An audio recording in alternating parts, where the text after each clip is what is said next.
안녕하세요. 다이나비 경제TV 2025년 5월 2일 경제방송 리뷰 시간입니다. 아무래도 최근 시장이 너무 불안하다 보니까 미국발 소식이나 동향에 귀를 기울일 수밖에 없는데요. 글로벌 시장의 이야기를 쉽게 잘 정리한 영상 하나, 그 다음에 최근 미국 소식을 다룬 영상 하나, 그리고 미국 얘기만 요즘에 너무 많이 했으니까 조금 색다른 홍콩의 이야기까지 총 3가지 방송 추천드리면서 요약해봤습니다.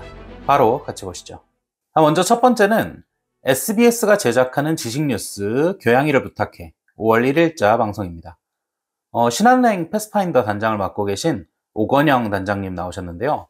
이 오건영 단장님은 유퀴즈에도 출연하셨을 정도로 우리나라에서 가장 쉽게 경제 이야기 풀어주시는 분이죠.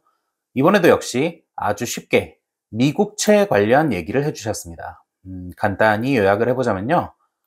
미국채를 가장 많이 가지고 있는 나라 1위가 일본, 2위가 중국입니다. 근데 이 나라들이 미국을 흔들기 위해서 미국채를 무기로 삼는 건 구조상 불가능하다, 이런 이야기입니다. 왜 그럴까요? 이 부분은 지난번에 소개해드렸던 그 문홍철 팀장님의 이야기와 똑같습니다. 일본과 중국이 미국채를 너무 많이 들고 있다는 것이죠. 돈을 너무 많이 빌리면 배째라식으로 나왔을 때 대처가 안 되는 거, 이거랑 마찬가지인 거죠. 그 돈 못 받으면 나도 망하니까요.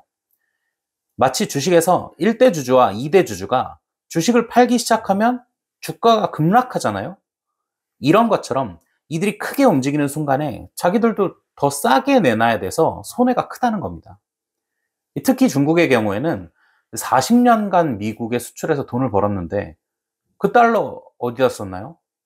미국채 사는 데 썼잖아요. 근데 미국을 흔들겠다고 자기가 가진 미국채를 내다 던지면 그건 다시 위안화로 바뀌는 거니까 위안화가 강세가 되겠죠? 자기가 팔아야 될 미국채 가격은 점점 내려가고 위안화는 비싸져서 수출 경쟁력은 떨어지고, 이러면 중국에 오히려 손해라는 겁니다. 이게 정말 재밌는 게 기껏 미국에 수출해서 달러를 벌어와서 그 달러로 다시 미국채를 샀다고 생각하면 어떻습니까? 결과적으로는 미국이 그냥 미국채로 중국 물건 산 거죠. 중국 물건 사면서 이거 외상 장부에 그냥 달아놓은 거잖아요. 이러니까 미국채가 미국의 주요 수출품, 이런 이야기가 나오는 겁니다. 다른 나라들은 이거 왜 상값 못 받을까? 어떡하지 이거. 천전긍긍하고, 미국은 그걸 빌미로 이제 100년 무이자 외상 장부를 만들 생각을 하고 있는 거예요. 진짜 정 안 된다? 달러 막 찍어서 양적 완화시켜서 갚을게. 같이 폭락한 달러 가져가고 싶어? 맘대로 해. 이런 생각이니까요. 온 세상이 달러로 거래하는데 그 달러를 언제든 찍어내고 폭락시킬 수 있다는 건 정말 무시무시한 무기가 되죠. 이게 기축통화국이라는 게 참 대단한 것 같습니다, 진짜. 그 외상값으로 자국의 빅테크 산업 발전시키고 성과 내고 이런 잔치를 벌이고 있었다는 생각을 하면 좀 열받기도 하고, 그게 다 이제 버블일 수 있다는 생각에 막 불안하기도 합니다. 이러다 만약에 전 세계가 미국에 대한 태도가 급변하는 순간이 오면 이게 공황이 오거나 심지어는 3차 세계대전이 일어날지도 모르겠다는 그런 생각마저 듭니다. 참 이게 태도를 달리하면 감당하기 어려운 일이 벌어질 것 같고, 일단 버티자는 생각만 하고 있으면 결국 미국에 계속 휘둘리는 거고요. 이게 정말 진퇴양난인데요.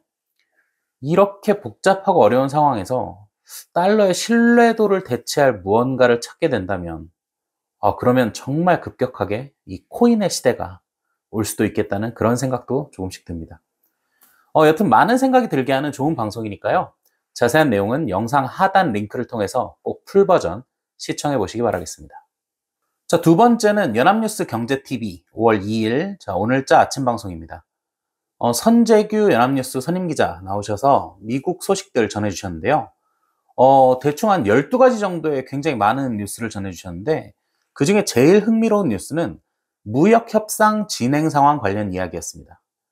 일단 인도부터 시작해서 우리나라, 일본, 베트남 이 정도가 협상이 잘 진행되는 국가에 속하는데요. 그걸 제외하면 나머지 국가들은 속도전에 대해서 좀 시큰둥하다, 이런 뉴스입니다.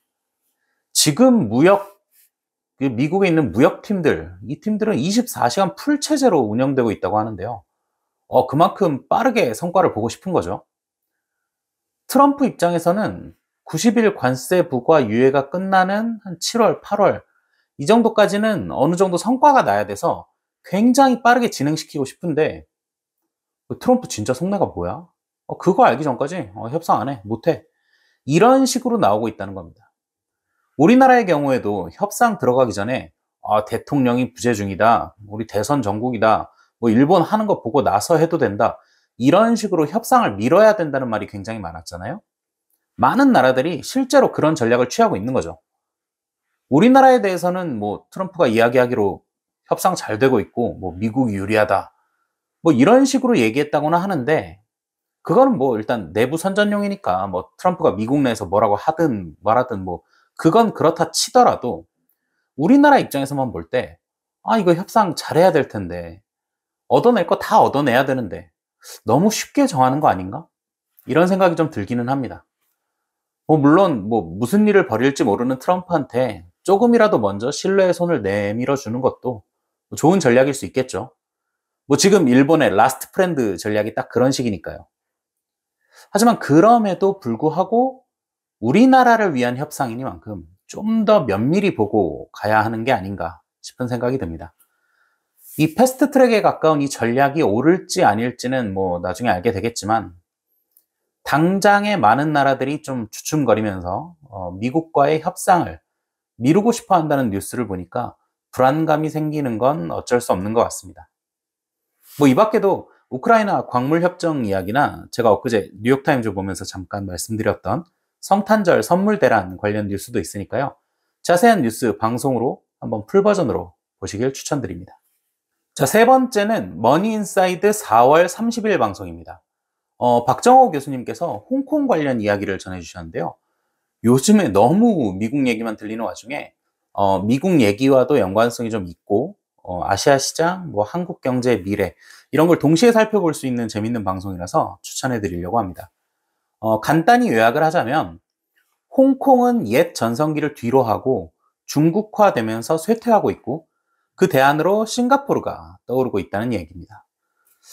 이게 사실 중국에 반환되기 전에 홍콩은 진짜 대단했습니다.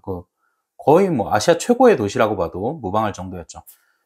그 당시 우리나라랑 비교해 보면 진짜 휘황찬란했습니다. 뭐 다들 아시는, 아니 뭐 이제는 잘 모르실 수도 있는데, 여튼 그 주윤발 따거가 우리나라에 와서 사랑해요 밀키스, 야 이거 뭐 충격이었잖아요. 지금이야 뭐 티모시 샬라메가 우리나라 광고를 찍어도 뭐 그냥 돈 많이 썼나 보다 하는 시대인데, 그 당시만 해도 진짜 엄청났었죠. 야, 저런 스타가 뭐 우리나라 광고에 나온다고? 이러면서요. 그 정도로 당시 홍콩은 진짜 대단했습니다. 근데 이런 게 가능했던 게 이 일국양제라는 체제, 그러니까 중국이지만 홍콩 나름대로의 자유를 부여했기 때문이었거든요. 근데 지금은 홍콩 의사결정기구에다가 막 중국 본토 인사를 임명시키기도 하고 미국은 뭐 중국 때리고 있고 이러니까 홍콩 산업 경쟁력 막 약화되고, 특히나 홍콩의 인재들이 해외로 많이 유출이 됐죠. 그러다 보니까 이 글로벌 기업들이 아시아 본부를 홍콩에서 싱가포르로 많이 이전을 했습니다. 싱가포르가 말라카 해협 끝자락에 있는데 거기가 이제 인도양에서 태평양으로 넘어오는 이 지정학적으로도 굉장히 중요한 위치거든요. 근데 그런 데서 자유무역을 위한 환경 조성을 꾸준히 하고 개방하고 이러니까 아시아의 금융 허브로 점차 발돋움할 수 있게 됐던 거죠. 특히 최근에는 관세 때문에 보호무역주의가 다시 급부상하고 있잖아요. 이런 정세 속에서 싱가포르가 더 빛을 발할 수밖에 없는 그런 상황이 되어버렸습니다.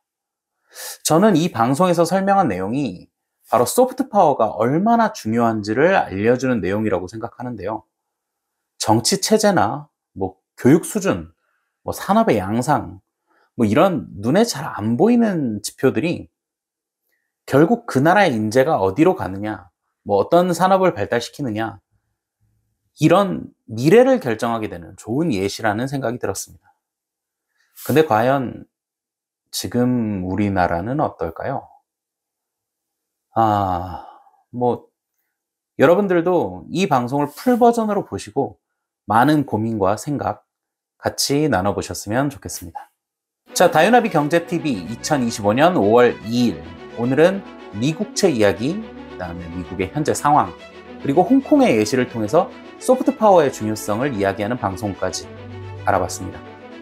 도움이 되셨길 바라면서 이만 마치겠습니다. 구독과 좋아요 부탁드립니다. 감사합니다.